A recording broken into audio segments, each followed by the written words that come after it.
The Tao of Self-Confidence, episode 557. Welcome to the Tao of Self-Confidence, where I share stories of amazing women who have discovered their inner journey to self-confidence. Visit our website at thetaoofselfconfidence.com. Your inner journey to self-confidence awaits. Well, hello friend. Welcome to the Tao of Self-Confidence, where I share stories of amazing women who have discovered their inner journey to self-confidence. I'm your host today, Sheena Yap-Chan, and today I have a phenomenal lady on the show today. She's a media personality, a celebrity chef, and a financial educator, and I'm really excited to have her on and share her story with us today on self-confidence. So without further ado, I'm going to introduce you to Cathlyn Choi. Cathlyn, how are you today? Maybe you can fill in a little bit more about yourself to our listeners. Sure. Thanks for having me, first of all, on the show. And I'm doing great, by the way. Okay, so I don't know where to begin, but a lot of people know me as a chef because of my cooking show, Cathlyn's Korean Kitchen. And I did 4 seasons of that. And prior to that, I was a business development, marketing, and management executive. And I was working within the wireless and consumer electronics industry for a while. So my bio is pretty long, but I just want to focus on my past 10 years of my career as being the TV personality. And my most recent endeavor has been to produce and host my Asian Voices TV show, which is about creating awareness, promoting and empowering the Asian and Pacific Islander communities, culture, lifestyle, and entertainment through television media. So it is currently in its 3rd season and broadcasted to over 30 million households in the United States. Awesome. Well, thanks for sharing that. And Cathlyn, what's your cultural background?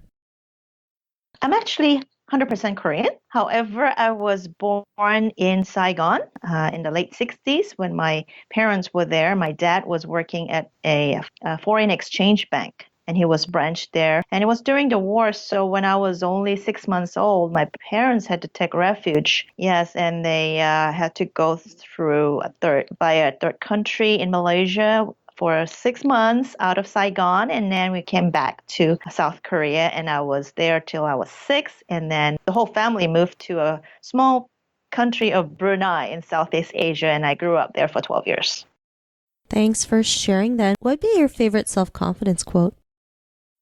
My favorite self-confidence quote, actually, I think I just made him up, but I say, show 'em, not just tell 'em. Because in my industry of being in the television broadcast industry, it's really important to just show what you do and not just talk about it. So going back to producing my first cooking show, I couldn't just explain what I wanted to do to the TV stations and the sponsors. I had to create it for, we call it the pilot series. So the first 3 episodes, I had to just put in my time and efforts and resources and budget into producing them to show them what the show is about. So ever since then, I have just been doing the same thing when I talk to other people about my ideas, whether it's a TV show or a film project or any other nonprofit programs that I am currently developing, that I have to show them what it is. And it does take some time and energy, and of course, it's your time and resources, but I feel that a little sacrifice goes a long ways. So once again, show them, not just tell them. And of course, it's important to set goals. So make no excuses, just do it. Thanks for sharing that. I always believe actions speak louder than words. So thanks for sharing that great quote. And Cathlyn, what's your definition of self-confidence? To me, I believe it's really important to have the clarity of what you want and going after it relentlessly. And since I'm a TV show host and a public speaker, I always have to be self-conscious about what I say, what I do, but with confidence wherever I go and whatever I do. So once again, I think it's important for everybody listening right now to really know and have the clarity of what you want and just go after it, execute it relentlessly.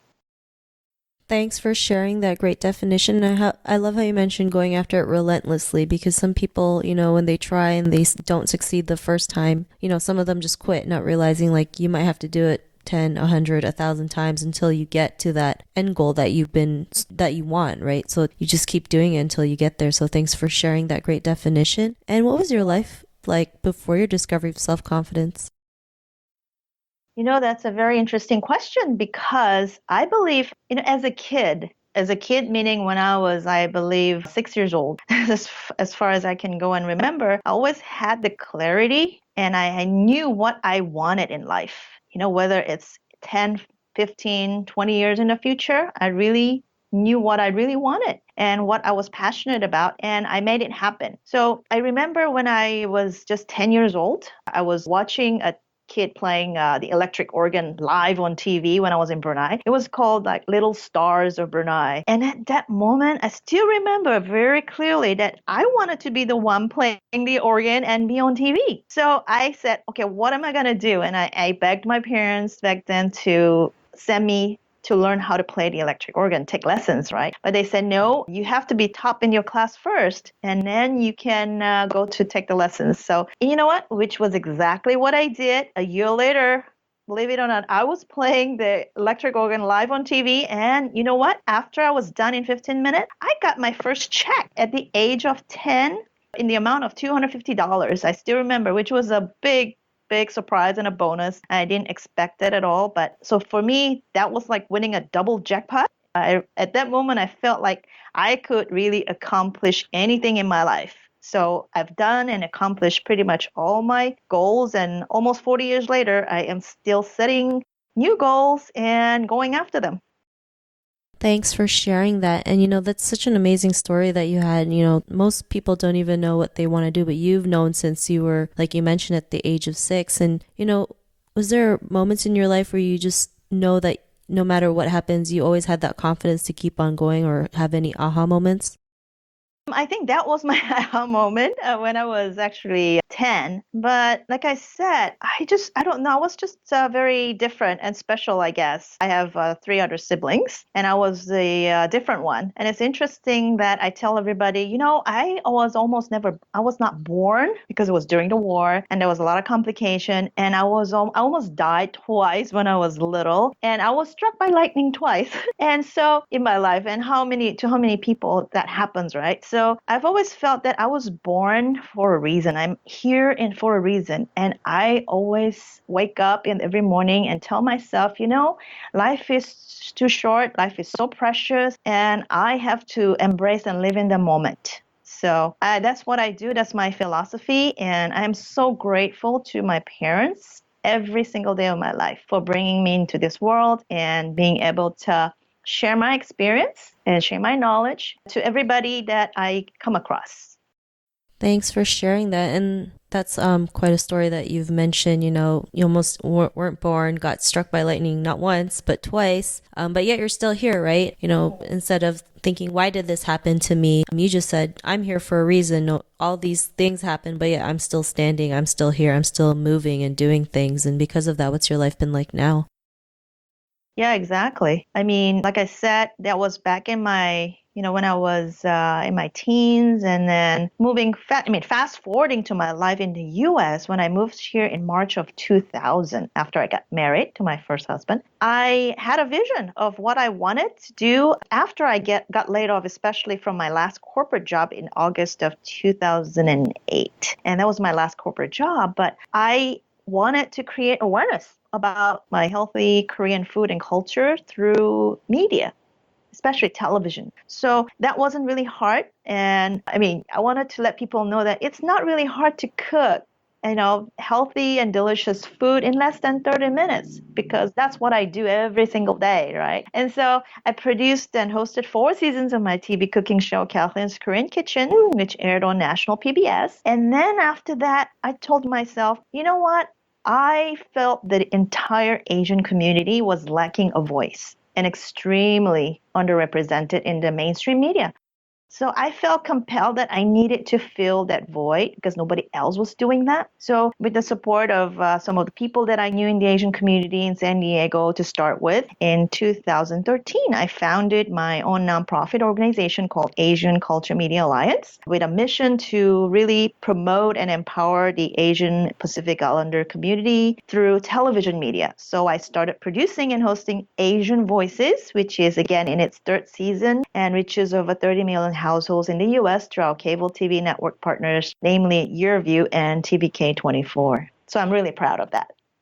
Awesome. Well, thanks for sharing that. And that's great that, you're creating something that can showcase Asian people, especially, I feel like sometimes we're so underrepresented. It's great that there's people out there who's creating that change and showing them that, we have so much, talents to showcase that, it'd be a disservice not to share it with everyone. So thanks for sharing that. And to the woman who's listening to your episode, she may be in her own journey of self-confidence. What would be that one tip you would give to her?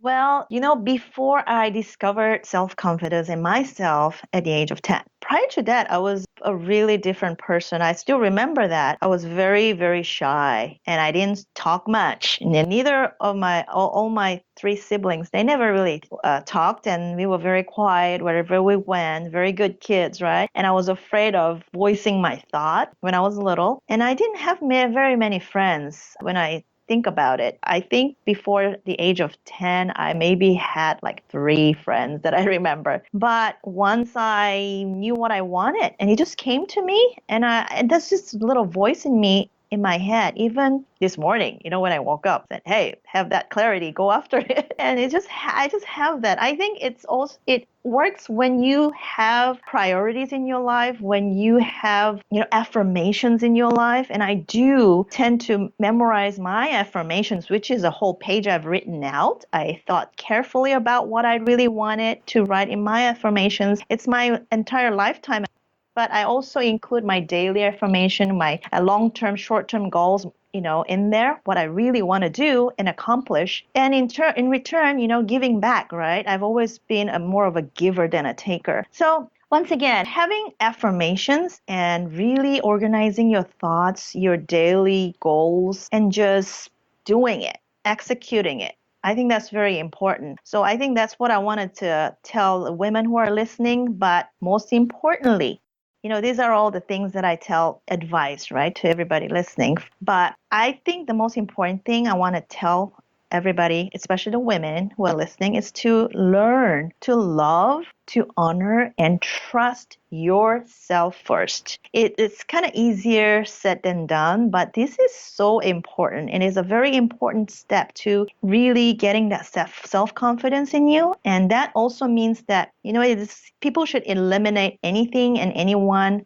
in and around their lives that give them negative energy. And I know being a people person myself, I don't really burn any bridges, but it's really important to not have that negativity influence you in any way. And that will really boost your self-confidence and make you feel secure about yourself inside and out. Awesome. Well, thanks for sharing those great tips. And Cathlyn, if our listeners wanted to get to know a little bit more about you and what you do and check out some of the shows that you've produced, is there any links or social media profiles we can connect with? I actually have been focusing a lot since the past about, I would say, a year and a half, that I've been focusing a lot more on trying to empower, especially women and millennials, the youth, about teaching them about media and also financial literacy. So the two most important websites that I would like people to really go and check out is acmasocal.org. That's my nonprofit organization with information about all the programs that we offer.